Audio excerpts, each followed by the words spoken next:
And we're just around 2 weeks away from this year's APEC leaders meeting set to be held in Gyeongju City. For more on what to expect, we're joined today by Professor Min Jeong-hun, Professor of Korea National Diplomatic Academy. Professor Min, thanks for joining us this morning. Good morning. So the Korean government has officially confirmed that Trump will be attending the APEC leaders meeting in Gyeongju and that a summit between Presidents Lee Jae-myung and Trump will take place. How significant is this and what issues are likely to be on the agenda? Well, for the upcoming APEC summit, it's important for South Korea to successfully hold several bilateral summit meetings, including ROK-US summit, as you mentioned. And regarding the bilateral summit between South Korea and U.S. at the APEC, will be a good opportunity that the two leaders of the countries would improve trust and bond between them. And it will be the second time that the two leaders meet in person, and it's likely that personal trust between them will be improved significantly. Meanwhile, concerning the agendas of the summit, the two leaders are likely to talk about various issues on the bilateral relations between the two countries, such as alliance modernization, including increasing South Korea's military spending, tariffs negotiations, and North Korea issues. And among them, I think North Korean issues are drawing much attention nowadays. As you know, President Trump is sending its love call to Chairman Kim Jeong-hun, and Pyongyang's response is also positive. So there is a possibility that President Trump will meet Chairman Kim at the Panmunjom when he visits South Korea for the APEC later this month. And then it will be the second time that the three leaders from U.S., North Korea, and South Korea gathered together. As you may remember, they first met together at Panmunjom in 2019. And I think, personally, South Korea want to have Nam북min negotiation 2.0, which means that the three countries, U.S., North Korea, and South Korea, participate and make progress for their denuclearization and peace on the Korean Peninsula. So I hope that the upcoming APEC summit will provide a good momentum for revitalizing summit diplomacy between U.S. and North Korea through active support and assistance of South Korea. Right, and trade issues are another issue that's critical between South Korea and the United States. The two countries have yet to reach an agreement on tariffs. Do you think they will be able to strike a deal during the APEC meeting?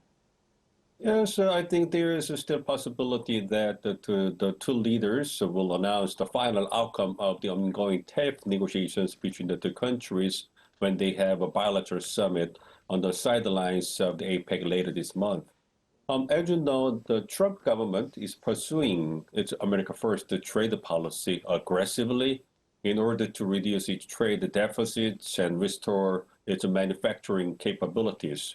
And imposing high reciprocal tariffs and sectoral tariffs for cars, steel, and other major industries reflect such policy orientations. But the problem is that U.S. is asking too much and pushing too hard, even for its close allies. So it's very difficult for South Korea to accept what U.S. wants. But anyway, the South Korea-U.S. made the trade deal in late July that South Korea would invest $350 billion to the United States and purchase more American energy. And in return for that, the U.S. will reduce the reciprocal tariffs and the sectoral tariffs for cars down to 15%. And the two countries continue to make negotiations to get the details of the deal, but it has not been easy to narrow down the differences they have because due to how to use $350 billion investment to the United States. And as the South Korean government pointed out, $350 billion accounted for about 80% of the US dollars that South Korean government keeps. And therefore, if it is directly invested to the United States in cash, South Korea will be likely to face another financial crisis like what the country had to encounter back in 1997. So that's why Lee Jae-myung government cannot accept what U.S. wants for details of the $350 billion investment and why South Korea is asking a currency swap to its U.S. counterpart. But considering that both countries want to make a progress for the deal and they're working hard to narrow the gaps, so I expect that there is still possibility that the final outcome can come out sooner or later, possibly at the APEC later this month. Right, I see. And the world will be watching to see whether Presidents Donald Trump and Xi Jinping will meet at the APEC meeting. It seems trade tensions between the two largest economies are softening. But how likely is it that the meeting will actually happen, and how might it play out? Well, I think a U.S.-China summit is very likely to be held in Gyeongju during the week of the APEC summit later this month. Of course, there were speculations that the summit would be postponed due to President Trump's threat to raise the tariffs on China to 100% in response to China's export controls on core minerals. But as you mentioned, President Trump took a step back, and the two countries retained from being more aggressive on the agendas.